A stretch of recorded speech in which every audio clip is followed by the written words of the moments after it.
Parler un peu plus tôt donc de cette prise de position. On peut voir ça ce matin, entre autres, dans le quotidien de la Gazette. Ce sont des médecins et d'autres scientifiques qui se disent aussi parents, par ailleurs. La plupart d'entre eux, selon ce que je comprends, ont des enfants qui trouvent que c'est vraiment pas suffisant. Là, que le plan, et là, je suis pas sur le plan éducatif, sur le plan sanitaire, de retour en classe, c'est pas ce qu'il faut. Il devrait y avoir plus de distance entre les enfants. On devrait maintenir toutes les formes de distanciation et maintenir le port du masque partout là, en classe, pas juste dans les lieux communs et les corridors, mais même en classe, on devrait garder le masque. Simona Bignami, signataire de cette lettre, professeure au département de démographie de l'Université de Montréal. Bonjour. Bonjour. J'ai fait le commentaire, je vous pose ça comme première question, parce que dans la lettre, on insiste médecins, scientifiques, mais aussi pour la plupart des parents. Oui, exactement. Donc, moi, je suis professeure associée à l'Université de Montréal, mais je suis aussi maman de deux enfants de 7 ans et 13 ans. Donc, Bon. deux différentes rentrées, primaires et secondaires. Et vous trouvez que les mesures sont inadéquates? Oui, je pense que les mesures sont inadéquates. C'est sûr que il y a beaucoup de réponses sur la COVID. Il y a beaucoup de questions sur la COVID qui n'ont pas encore de réponses. Mais quand même, le plan proposé du gouvernement est contraire à toute mesure de prévention qui sont en place encore maintenant, telles que la distanciation, le port du masque dans les lieux fermés, la bonne ventilation des locaux où on est forcé à rester à l'intérieur. Donc, c'est comme si on dit la prévention se fait comme ça partout, sauf dans les écoles. Écoles qui sont aussi les milieux où il y a plus de concentration, où il y a aussi plus de temps qui est passé dans les locaux. Ouais. Oui, parce qu'à l'école, on a dit les lieux communs, les corridors, etc., il faut avoir les mesures. C'est comme si on a fait de la classe là, une espèce de bulle. On dit à l'intérieur d'une même classe, ben on accepte qu'il va y avoir des contacts. Et ça vous inquiète au point que vous souhaiteriez que le masque soit porté toute la journée en classe? Oui, oui. Je pense qu'au minimum, au début, pour les premières 2 semaines, je pense qu'il serait important d'imposer le port du masque pour voir comment ça passe. Parce que le concept de boule, c'est pas une boule fermée. Okay? Les 30 élèves qui sont dans la classe, d'abord, on a une enseignante qui se promène dans plusieurs classes. Donc, c'est pas une boule fermée pour cette raison. Et c'est pas une boule fermée surtout parce que la plupart des élèves vont avoir des frères et sœurs qui sont dans d'autres écoles. Ils vont avoir des parents qui peut-être travaillent dans des autres milieux. Donc, c'est vraiment un réseau de transmission plutôt qu'une bulle. Oui. Donc, ce qui veut dire que vous dites, dans le fond, la bulle, ça devrait être un enfant là, qui a son masque. Est-ce que vous souhaiteriez la distanciation entre les pupitres, là, ce qu'on avait essayé le printemps passé dans les écoles hors Montréal? On maintenait une distance. Est-ce que vous pensez que cette distanciation-là devrait être maintenue intégralement? Parce que là, on va avoir d'autres problèmes de locaux. Les locaux seront plus assez grands. Je pense que le port du masque serait plus important et aussi il serait important d'assurer que les élèves sont dehors le plus possible. L'école de mon fils, par exemple, en suivant les consignes du ministère, pour les premières 2 semaines, va garder les enfants seulement dans la classe.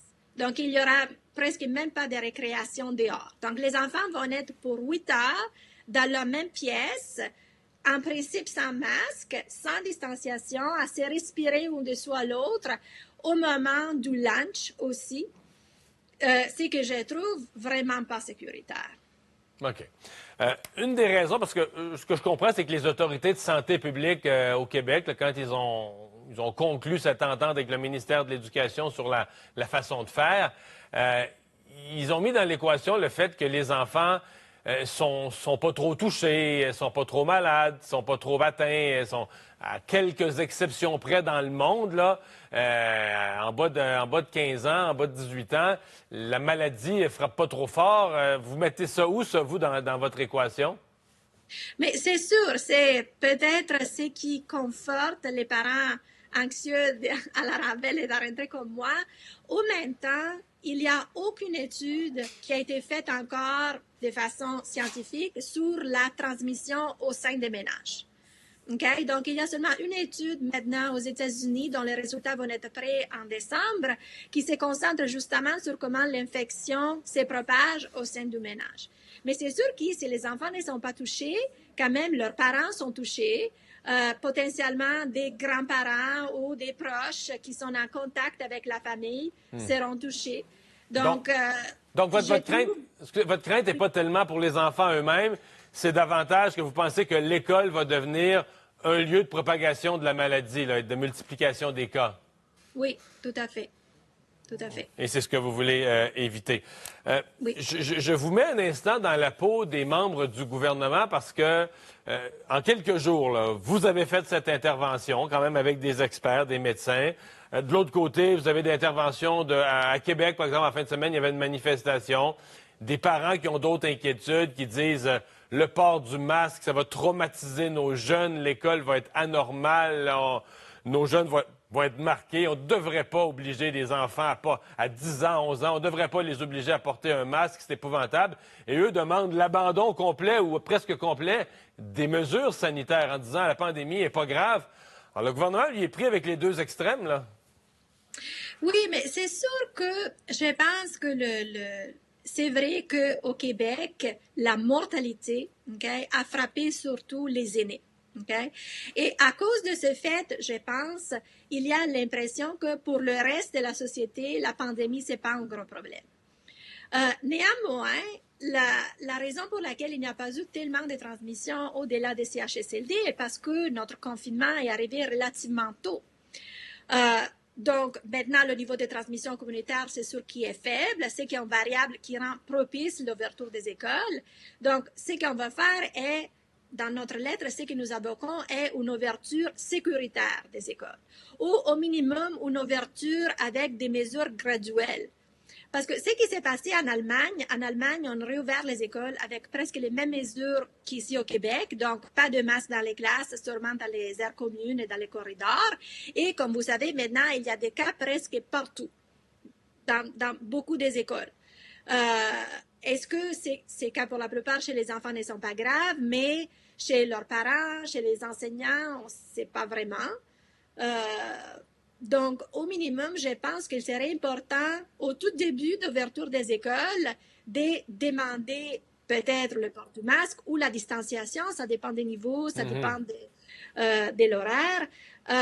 Mais au minimum, de faire quelque chose qui, au début, nous permette d'avoir un peu plus de sécurité.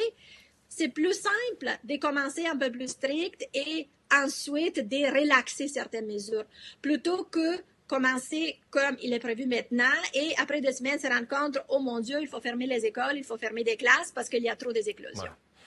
Qu'est-ce que vous faites de l'argument? Est-ce que vous avez réfléchi ou pensé le traumatisme des jeunes, là, que si à 10 ans, 11 ans, on va à l'école, puis c'est tellement compliqué, on n'a pas le droit de s'approcher de ses amis, il faut maintenir une distance, il faut passer la journée avec un masque, que ces enfants-là vont être comme traumatisés, ou vont avoir un peu perdu leur enfance, ou vont en vivre une anxiété par la suite. Est-ce que vous pensez qu'on exagère ça, que les enfants vont s'adapter, ou vous pensez que c'est une inquiétude réelle? Je pense qu'il y a de l'anxiété des côtés des enfants, indépendamment de ce que nous allons faire avec le masque.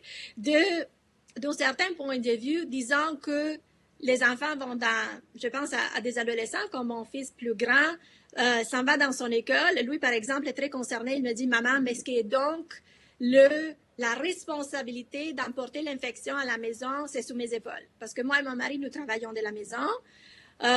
Donc, ça, il lui cause beaucoup d'anxiété. Et donc, enfin, le compromis que nous avons trouvé, je lui ai dit, si tu te sens plus à l'aise au début de garder ton masque pour la première semaine, les premières 2 semaines, moi, je suis tout à fait d'accord avec ça. Et en fait, c'est que lui m'a dit, il m'a dit, oui, je le trouve aussi plus simple parce que je vais devoir mettre mon masque pour rentrer à l'école.